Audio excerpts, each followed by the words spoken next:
Good morning, everybody. Welcome to the Biokineticist Notebook again. I'm Dijon, and this is Marily. There we And go. today we're going to be talking about what we do in an evaluation.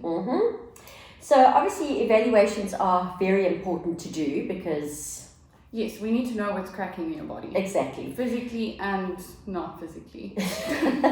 And it really does differ from practice to practice, just so that everybody knows that every practice has a different way of approaching an evaluation. Yes. They're normally about an hour long at least, because that's really the length of time that you need to get to to know what's cracking. But as I say, from practice to practice, it really does differ. So we're really just going to talk about it from our perspective. Yes, and what we do here. So it also differs when obviously Marily and I are vastly different ages. I'm almost old enough to be her mother. You're actually double. I know, exactly, double.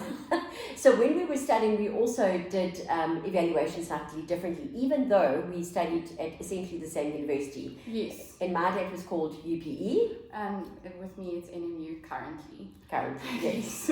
So when I was a student, and we were doing our honours and then obviously our internship year many years ago, our evaluations were still an hour long, but we sort of were almost not left to our own devices, But you were taught for like a little bit, shown how to do it, and then said have at it. Yeah. So normally for the first 3 months of our internship, we did do our evaluations with the head biokineticist. And then after that, we were pretty much left on our own, which was great because we were sort of thrown into the deep end in the sense that you really had to figure out what you were going to do. But also that had its negative side, I suppose. Yes. And then with me, we did work integrated learning. So the degree was full 4 years. And then your last 2 years, your third and fourth year, that's when you get into the practice at NMU.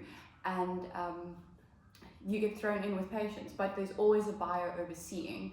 And then also evaluations were an hour long. We'd have to do a full prep sheet. Say, for example, someone came in with a knee problem, they'd call. Sometimes it would be 2 days, you get 2 days notice. Sometimes it would be like half an hour's notice. But you'd have to design a whole prep sheet, hand it into your mentor bio. Then they check it, say, ask you all the various questions. Why did you put this in? Let's not put this in. Actually, maybe let's keep this. Take you through a whole thing of doing it. And then we'd go into an evaluation. You'd have your number one, which would be the student who was doing the evaluation, student, and then number two, that would be your partner for the 3 weeks. And they would be the scribe, and then there'd be a bio in there to notice things that we miss. Because obviously, as you start doing evaluations, your eye starts to become trained, and you notice, okay, that person's got a bit of a foot pronation, where a student might have missed that, but bio is then there to point it out. Yeah, so, and I mean, even when we were studying, we certainly had definite regulations and steps that we had to follow.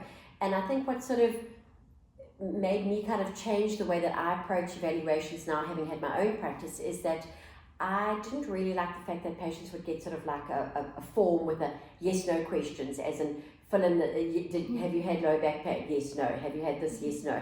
I then decided when I opened up my own practice to change the way I really find that talking to a patient works better for me. I'm not saying it's the only way to do it or the right way, but from my perspective, really sitting down and talking to the patient and then really finding out from them, because they're the ones who are struggling with things.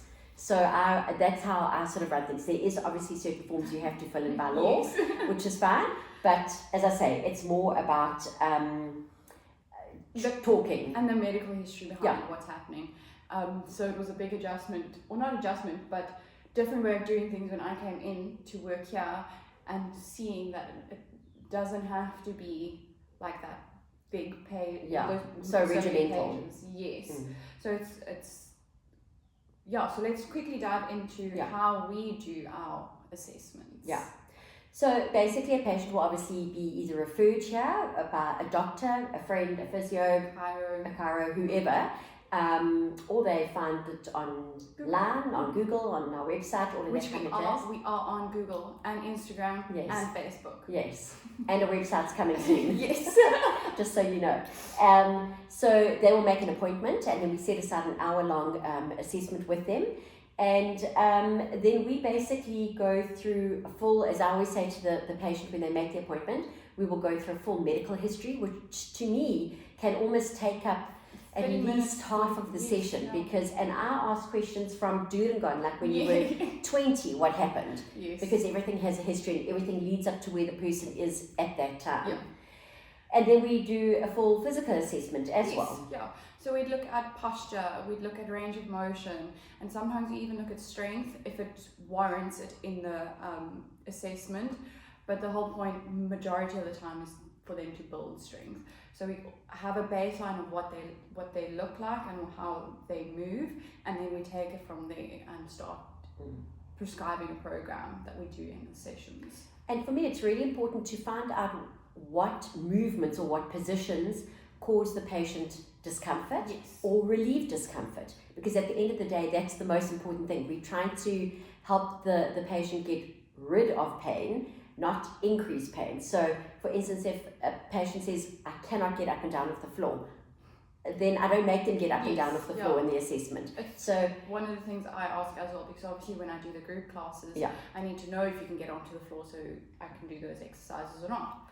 So we're thinking not only of the assessment, we're thinking down the line of how we're going to prescribe exercises and what we're going to do with the person. And also, if when we're doing our postural assessment or our range of motion assessment and they find forward flexion or lateral bending, if it causes pain, then we know, okay, let's take that into consideration when we first starting the exercises. And we also like to differentiate between pain and discomfort, because a lot of the time patients will be like, or we ask, is there pain? And they go, yes, that's pain.